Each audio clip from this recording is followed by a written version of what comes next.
Hello मेरे प्यारे दोस्तों, कैसे हैं आप सभी। मैं आप सभी का स्वागत करता हूं आपके गुरुजी के चैनल एसपी जा पे। और मैं आज आप लोग को उदाहरण नंबर 4 से आगे का सॉल्व कराने वाला हूं। तो अगर आप लोगों ने मेरा पार्ट 3 तक नहीं देखा है तो आप लोग देख लीजिए। मैं इस वीडियो के डिस्क्रिप्शन में उसका लिंक भी दे दूंगा, जिसको कि मैंने बहुत ही अच्छे तरीके से बताया हूँ और समझाने का प्रयास किया हूँ, जिसमें कि हम लोग वास्तविक संख्या को मतलब डिटेल में पढ़े हैं, उसके सभी प्रकार को जाने हैं। सम संख्या, विषम संख्या, भाज्य संख्या, भाज्य संख्या सभी को जाने हैं। और यूक्लिड विभाजन एल्गोरिथम के प्रयोग से हम लोग एचसीएफ भी निकालना सीख गए हैं। अब इसमें हम लोग एक नए आधारित प्रश्न को सॉल्व करने वाले हैं, तो जिसको आप लोग देखेंगे और समझने का प्रयास करेंगे। तो चलिए हम डायरेक्टली आप लोग को क्वेश्चन नंबर 4 पढ़ के सुनाते हैं। मैं आप लोग को केसीसी और बीटीसी दोनों मैथ पढ़ाऊंगा और खत्म करके आपको दिखाऊंगा, और जितने भी मॉडल्स पेपर होंगे सब पढ़ाएंगे, ठीक है ना। तो लेकिन आप लोग लाइन बाय लाइन हर एक वीडियो को देखिए, और आप जो मैं बताता हूँ वो अपने कॉपी पे नोट कर लीजिए और 2 से 3 बार मात्र प्रैक्टिस कर लीजिए, आपका मैथ अच्छा हो जाएगा। तो सबसे पहले हम मतलब उदाहरण नंबर 4 को पढ़ते हैं। तो उदाहरण नंबर 4 है मेरा, जो दर्शाइए कि कोई भी धनात्मक विषम पूर्णांक 6q+1 या 6q+3 या 6q+5 के रूप का होता है, जहां q कोई पूर्णांक है। जहां q कोई क्या है हमारा, तो पूर्णांक है, ठीक है। तो सबसे पहले हमें ये चीज़ हमको मतलब दर्शाने के लिए कहा गया है, जो ये हमारा क्या हो, कोई भी धनात्मक विषम पूर्णांक क्या होना चाहिए, तो वो होना चाहिए 6q+1 या 6q+3 या 6q+5 6q+5 के रूप होना चाहिए। जहाँ q क्या होना चाहिए, तो कोई पूर्णांक संख्या होना चाहिए, ये हमें दर्शाने के लिए कहा गया। तो सबसे पहले हम क्या करते हैं, तो हम मान लेते हैं, हमें पता नहीं होता है जो क्या होता है, हम मान लेते हैं जो एक कोई धनात्मक विषम पूर्णांक है, वही ना कह रहा है। तो हाँ, एक कोई धनात्मक विषम पूर्णांक है। सबसे पहले इसको हल करेंगे, तो कैसे हल करेंगे, माना कि ए कोई धनात्मक विषम पूर्णांक है, धनात्मक विषम पूर्णांक है, विषम पूर्णांक है। हम मान लिए जो ए कोई धनात्मक विषम पूर्णांक है, ये चीज हम मान लिए। जो माना कि ए कोई धनात्मक विषम पूर्णांक है, पहले आप लोग लिखेंगे नहीं, आप लोग पहले समझेंगे उसके बाद लिखेंगे। माना कि ए कोई क्या है हमारा, तो धनात्मक विषम पूर्णांक है। ए कोई हमारा क्या है, धनात्मक विषम पूर्णांक है। अब हम क्या करते हैं, अच्छे तरीके से आप लोग को समझना है, तो आप लोग को भी, ठीक है ना। अब माना, फिर मान लेते हैं क्या, जो भाजक तो आप सभी जानते होंगे, भाजक को यूक्लिड साहब हमारे 20 से सूचित करते हैं। अब इसको हम क्या मान लेते हैं, तो 6 मान लेते हैं। इसको क्या मान लेते हैं, तो 6 मान लेते हैं। इससे किसी बच्चे को प्रॉब्लम नहीं होना चाहिए। अब बोले सर आप 6 ही क्यों माने, आप 6 ही क्यों माने, आप 3 क्यों नहीं माने, आप 2 क्यों नहीं माने, आप 1 क्यों नहीं माने। इसलिए बच्चों हम 6 माने, क्योंकि हमारा जो साबित करना है वो 6q+1 6q+3 6q, इस तीनों में हमारा 6 कॉमन है। अगर यहाँ पे 3q+1 3q+3 3q+5 रहता तो हम 3 मानते। अगर 2q+1 2q+3 2q+5 रहता तो हम 2 मानते। कोई प्रॉब्लम नहीं ना। कंसेप्ट क्लियर हो चुका होगा आप लोगों का भी। हम इसलिए माने 6 क्योंकि इस सभी में 6 कॉमन है, ठीक है।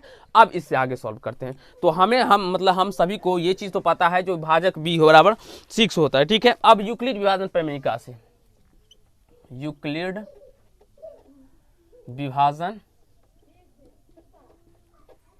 प्रमेयिका से पूरा आप लोगों को हम अच्छा से समझाएंगे, जिससे आपका कंसेप्ट क्लियर। यूक्लिड विभाजन प्रमेयिका से क्या होता है, जो हमारा a बराबर जो होता है वो bq+r होता है ना। हमारा यूक्लिड विभाजन, मैंने आप लोग को ये पार्ट 1 या पार्ट 2 में ही बता दिया था। यूक्लिड विभाजन प्रमेयिका a बराबर bq+r है, जहां r का मान 0 के बराबर या तो बड़ा होगा, लेकिन b से हमेशा छोटा होगा। वो मैं आगे लिखने वाला हूं, जिससे आपका कंसेप्ट क्लियर हो जाएगा। ये चीज तो कोई किसी बच्चे को प्रॉब्लम नहीं है, ठीक है। अब यहाँ पे हम लोग देखेंगे, जो a बराबर हम जो लिखने जा रहे हैं वो चीज पे घंटे थोड़ा नोट करेंगे, ध्यान देंगे। b हम 6 ले लेते, क्योंकि यहाँ पे b 6 लिए है ना, यहाँ पे 6 ले लिए, और यहाँ पे q दे दिया, +r कर देंगे। तो इसमें कोई किसी को प्रॉब्लम हो सकता है, नहीं हो सकता है। तो इतना तो सभी बच्चे जान गए होंगे, जो ये हमारा ये है। तो यहाँ से हम लिखेंगे, कोष्ट दे देंगे आप लोग, जहाँ q कोई ऋणात्मक पूर्णांक है। q कोई क्या है हमारा, तो और ऋणात्मक पूर्णांक है। और ऋणात्मक का मतलब हुआ जो हमारा q ऋणात्मक नहीं हो सकता है, केवल और केवल धनात्मक हो सकता है। q हमारा ऋणात्मक नहीं हो सकता, केवल और केवल क्या होगा, तो धनात्मक होगा, ठीक है। तथा 0 के r जो होगा वो हमें क्या होना चाहिए, तो 0 से बड़ा भी हो सकता है आर। रिमाइंडर मैंने आप लोग को पार्ट 1 में ही बता दिया था, ये जो मैं लिखने जा रहा हूँ। अगर आप लोग पार्ट 1 नहीं देखें तो आपको डिस्क्रिप्शन बॉक्स में पार्ट 1, पार्ट 2, पार्ट 3 तीनों का लिंक मिल जाएगा। पहले आप लोग पहले इसको भी समझ लीजिए, कोई बात नहीं जी, लेकिन पहले आप लोग पार्ट 1, पार्ट 2, पार्ट 3 को जरूर देखिएगा, तब आपका एक क्लियरिटी मिलेगा जो कि आपके कंसेप्ट को स्ट्रॉन्ग कर देगा, तभी आपको अच्छा तरीके से समझ में आएगा। आर जो हम होगा वो 0 से बड़ा होगा या बराबर भी हो सकता है ना। लेकिन अब यहाँ पे बी का मान हमारा 6 आ गया, तो हमारा 6 से क्या होगा, हमेशा छोटा होगा। 6 से छोटा होगा ना। हमारा जो समीकरण होता था इस प्रकार से होता था, आर यहाँ पे होता है, यहाँ पे आर, और ये इस प्रकार से बी होता था ना। जो बी से आर का वैल्यू छोटा होता था ना। बी हमारा भाजक हो गया, आर हमारा शेष हो गया। शेष जो कभी भी निकलेगा वो हमारा भाजक से छोटा होगा। अभी आप लोग नहीं समझ रहे, छोड़िए एग्जाम्पल हम ले लेते हैं। 5 को अगर हम मान लीजिए 2 से भाग देते हैं तो 2 दूना 4, 1, ये हमारा आर हुआ और ये हमारा बी हुआ। तो कभी भी आर जो होगा हमारा इस बी से छोटा होगा ना, क्योंकि ये यहाँ से छोटा ही शेष निकल के आता है। समझ में आया? ठीक। कभी भी हमारा जो बी होगा, ये हमारा बी है, ये हमारा ए है, ये हमारा क्यू है, तो ये जो बी है, बी 2 निकल के आया, तो इससे कभी भी आर क्या होगा, छोटा होगा। अगर यहाँ पे 4 ले ले और 2 से हम ही भाग दे तो 2 दूना 4 कट के हमारा 0 आता है। रिमाइंडर तो हमारा 0 आ गया, लेकिन बी हमारा कितना है, तो 2 है। 2 से देखिए छोटा ही है, छोटा है ना। तो हर एनी कंडीशन हमेशा आर क्या होगा, तो बी से हमारा छोटा होगा। कोई प्रॉब्लम? तो यहीं पे हम बी कितना माने, 6, तो वहीं पे हम 6 दे दिए। ठीक है ना। अब इसका कहने का मतलब हुआ बी का मान 6 से बड़ा नहीं हो सकता है, छोटा हो सकता है, 5 तक हो सकता है, 5 से आगे दशमलव में हो सकता है, लेकिन 6 से बड़ा नहीं होगा। अब हम लोग इससे आगे को सॉल्व करेंगे। ठीक है। यहां आर का संभावित मान क्या सब हो सकता है, 0 हो सकता है, 1 हो सकता है, 2 हो सकता है, 3 हो सकता है, 4 हो सकता है, 5 हो सकता है और 5 है। ठीक है, यही हो सकता है। 6 नहीं हो सकता, क्योंकि यहाँ पे हम दर्शाए हैं ना, जो 6 से हमारा आर छोटा है, 6 से आर हमारा क्या है, छोटा है, ये दर्शाए हैं। तो 6 से क्या होगा, छोटा होगा ना, नहीं होगा। ठीक है। यहाँ पे अब हम क्या करते हैं, तो इस आर का मान इसमें रखेंगे। जब अब देखेंगे हम आर का मान रखेंगे प्रत्येक केस में। ठीक है ना। केस दे सकते हैं। जब आर बराबर 0 तब ए बराबर 6 क्यू हो जाएगा। कैसे? आर का मान 0 रखेंगे तो 6 क्यू में जब 0 जाएंगे तो कोई फर्क ही नहीं पड़ेगा। आप समीकरण 1 भी इसको मान सकते हैं, नहीं भी मान सकते हैं, इससे कोई प्रॉब्लम नहीं है। ठीक है ना।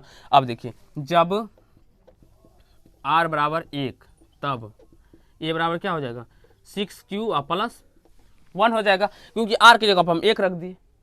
कोई समस्या, कोई तकलीफ, कोई प्रॉब्लम, कोई दिक्कत नहीं ना।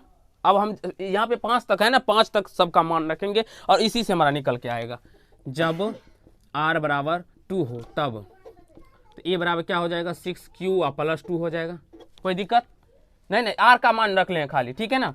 जब आर बराबर 3 तब ए बराबर 6Q प्लस 3 हो जाएगा।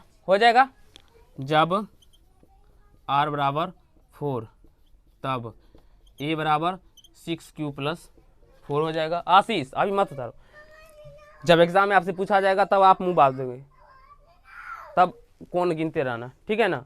अभी हम समझा रहे तो अभी समझना नहीं, पागल लड़का। देखो, जब आर बराबर 4 होगा तो हम आर के जगह पे 4 रख रहे हैं। ठीक है ना, क्योंकि 5 तक ही मान आएगा, तो वो वही 5 तक हम लिख देख ले रहे हैं। आप लोग को दिखाई पड़ रहा है या नहीं पड़ रहा है? हाँ, दिखाई पड़ रहा है। ठीक है। अब देखिए, आर बराबर 5, जब आर बराबर 5 तब ए बराबर तो 6Q प्लस 5 होगा कि नहीं होगा, 6Q प्लस 5 होगा। ठीक है, इतना तो आप समझ गए।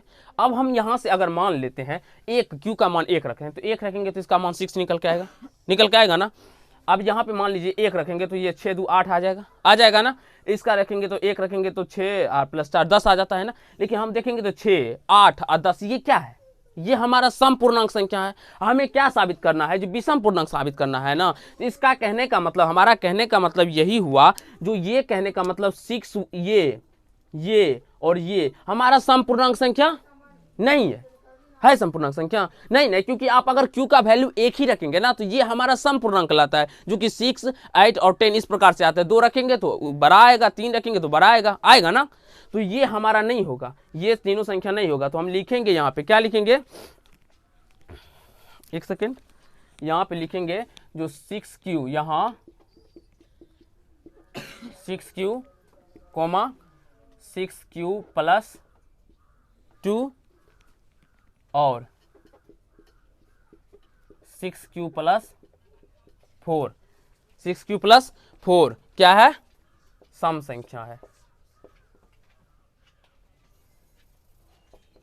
सम संख्याएं है ना, सम संख्या। अभी हम अगर 1 रखेंगे इसका मान तो 6 निकल के आएगा, इसका मान 8 निकल के आएगा। देखिए 1 रखेंगे तो 6 को 1 से गुना करेंगे तो 6 और प्लस 2 8 आ जाएगा, इसका मान 6 को 1 से गुना करेंगे 6 और प्लस 4 10 आ जाएगा ना। तो ये 6q plus 6q plus 2 plus 6 ये सम संख्या है।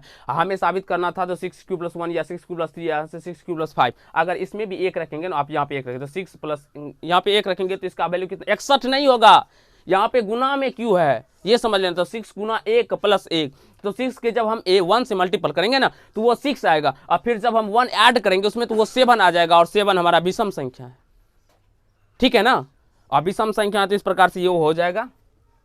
अतः क्या बोल रहा है, ए समपूर्णांक, ये विषम पूर्णांक, ए का मान, ये विषम पूर्णांक माने है ना, तो अतः ए का मान जो होगा वो हमारा क्या होगा, तो 6q प्लस 1 या 6q प्लस 3 या 6q प्लस 5 के रूप का होगा। और यही हमें प्रूव्ड भी करना था, प्रूव्ड हो चुका है हमारा, यही दर्शाने के लिए बोला। तो कैसा लगा ये आप लोग कमेंट करेंगे और हमको बताएंगे जो हाँ सर अच्छा लगा या नहीं लगा, या कहीं आप लोग को समझने में प्रॉब्लम हो तो ये हमें बताएंगे। तो मैं इस पार्ट में आप लोग को केवल 4 नंबर ही बहुत अच्छे तरीके से समझाया था, समझाने वाला हूँ। क्यों? क्योंकि ये सवाल आपको समझना बहुत ही ज़रूरी है, आपके एग्जाम में बनते हैं इस टाइप के। आप जितने भी सवाल होंगे ना वो आप चुटकियों में सॉल्व कर सकते हैं। आप लोग एक्सरसाइज 1.1 के क्वेश्चन नंबर 2 और 3 को देख लीजिए, इसी प्रकार के प्रश्न है, वो आप लोग चुटकियों में सॉल्व कर सकते हैं। हाँ, लेकिन ये चीज़ जब आप समझ जाएंगे तब आप सॉल्व कर सकते हैं,